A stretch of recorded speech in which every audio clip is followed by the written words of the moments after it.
Shalom saudara yang terkasih dalam Tuhan. Apa kabar saudara? Saya yakin saudara dan saya dalam keadaan sehat diberkati. Amin. Sungguh sangat luar biasa ya Tuhan kita Yesus Kristus. Saudara yang kasih dalam Tuhan, apa yang terjadi di bangsa-bangsa dan termasuk di Indonesia, itu semua adalah rancangan Tuhan.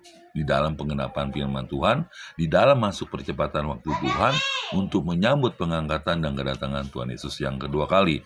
Apa yang terjadi antara Israel dengan Iran, Ukraina dengan Rusia, Kamboja dengan Thailand, dan juga Malaysia, yang terjadi di bangsa-bangsa saat ini adalah suatu penggenapan firman Tuhan.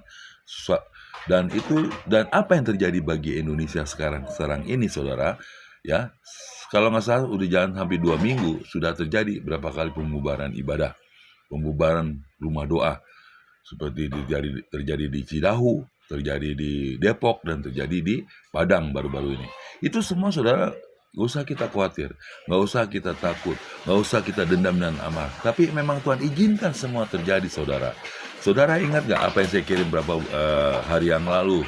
Ya, di situ orang Kedar menginfeksi, mensurvei di Indonesia ini, di berapa pulau, kalau nggak salah kurang lebih 180 pulau yang ada di Indonesia, itu mereka menyatakan 2-3 juta tiap tahun orang-orang Kedar berbalik dan bertobat menerima Yesus. Karena apa? Tidak semuanya orang mereka suka akan sikap seperti ini.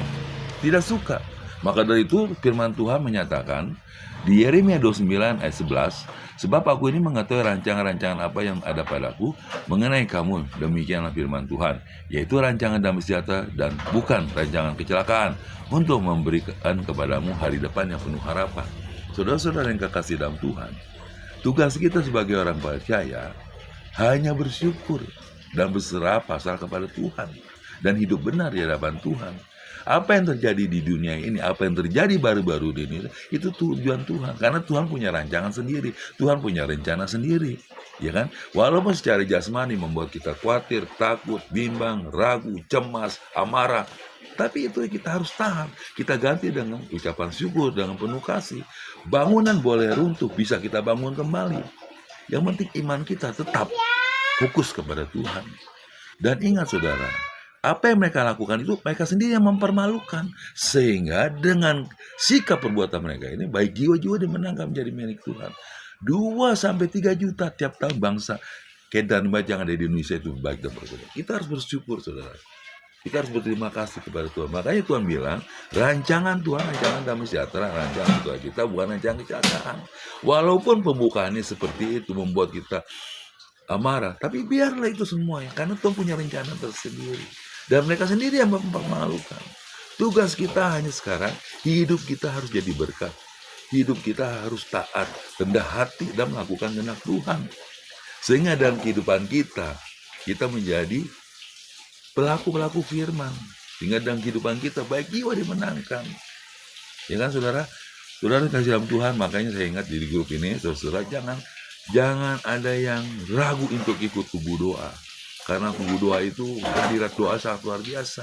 Hadirat pujian sangat luar biasa. Karena apa yang kita lakukan di dalam doa itu ada kuasa, ada mujizat, dan terjadi sekarang ini. Dan buktinya sudah digenapi. 2-3 juta per tahun jiwa-jiwa dimenangkan jadi milik Tuhan. Makanya hayo, jangan berhenti-henti berdoa. Karena kekuatan orang percaya hanya doa. Karena doa penuh kuasa dan mujizat. Hanya doa yang tidak modal apa-apa. Hanya kita dengan tulus hati berseru kepada Tuhan untuk jiwa-jiwa. Sehingga Tuhan jawab dan digenapi firman Tuhan. Amin.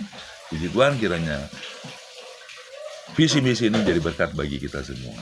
Jangan lupa fokus doa.